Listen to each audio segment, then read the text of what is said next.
The max effort method is not dangerous. Using it without context or goals can be. I wish I could give you up, but you're my new favorite drug. Every sport has different force demands, different fatigues, different fatigue patterns, and different injury risks. So in this video, I'm breaking down why max effort training should look different depending on the sport you play, not just what exercises to use. Before we start talking about different sports, here are some principles you need to understand. Max effort training improves the ceiling of the maximum amount of force you are able to output. But how often you express that force, how long you need to maintain it, and whether it's bilateral, unilateral, or rotational will depend on the sport you play. So when I change rep ranges, exercises, or intensity, it's not random. It's based on how often you need to produce max force with certain muscle groups in your competition. So let's start off with football, American football, egg ball. So football is about short duration, but very, very high force outputs and high force collisions. Plays last maybe 4 to 7 seconds, then you rest. You go to the huddle, call a play, come back out, and do it all over again. V reset to I left wing, U flex, fullback right, halfback Q8, crunch right, flex Y counter. Bone, deep key left, boundary. I right west, squeeze, U left, toss 99 bus. 6 jet Frisco, halfback chip, slow screen right, dynamite, fullback follow on ducks, right? Did you hear that play call? It was like a 19-word play call.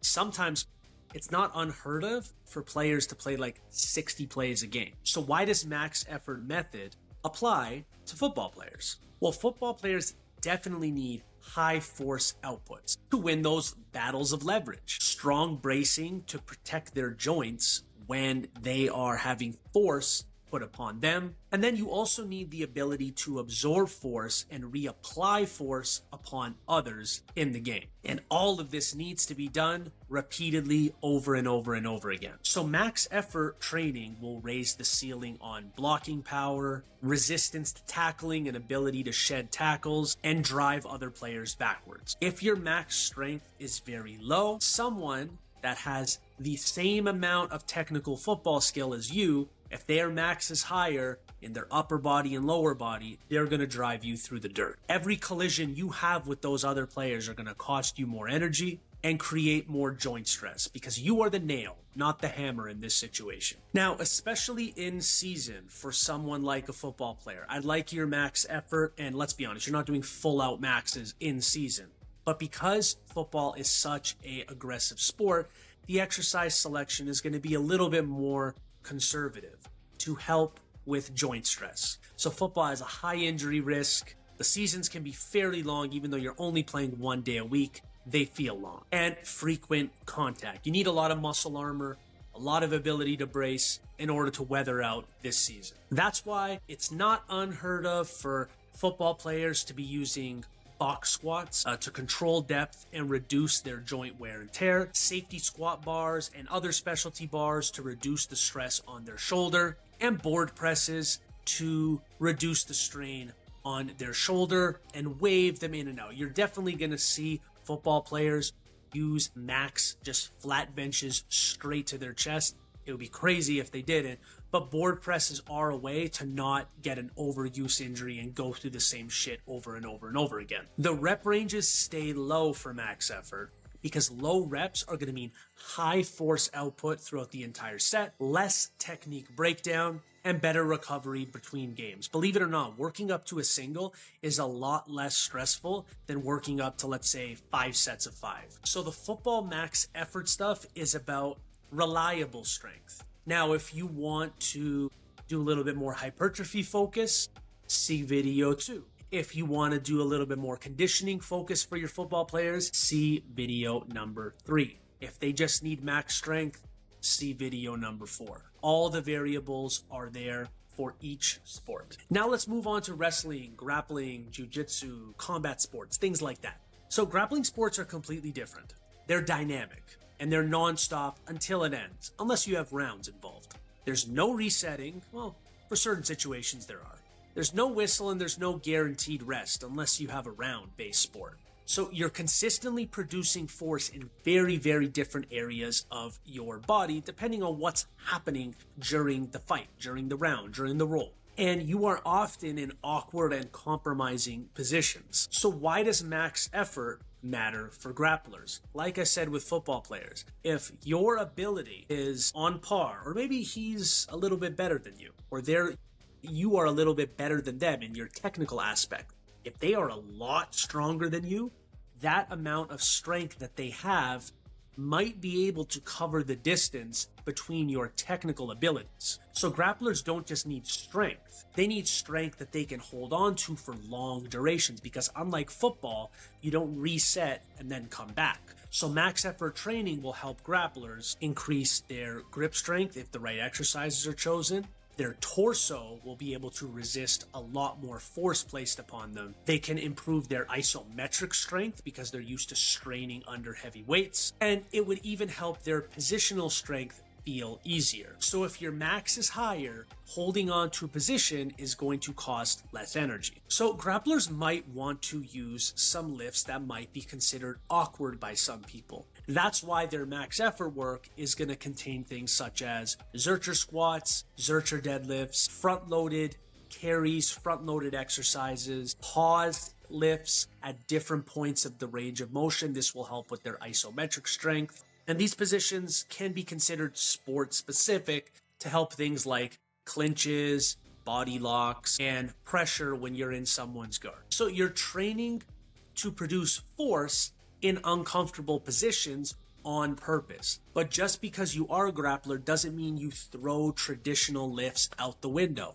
Doing a sumo deadlift for a max, it's not that awkward, but it builds great general strength. What I see too many athletes in the combat realm try to mimic their sport with exercises as opposed to doing stuff that's sport specific. So yes, include some awkward lifts in your rotation, but don't throw out traditional strength training lifts altogether. Rep ranges for a grappler are going to be tiny bit higher. That's why I like doing the waves where it's 3, 5, and then 1 when working up to your max effort, because grapplers are going to need to repeat that force. A perfect method for grapplers would be go back to video 3 and look at the conditioning fit focused max effort method. That will be a perfect thing to implement for grapplers because they need repeated force outputs under fatigue. Any sport does and any athlete does, but it's perfect for grapplers. So for grapplers, 3 to 5 rep maxes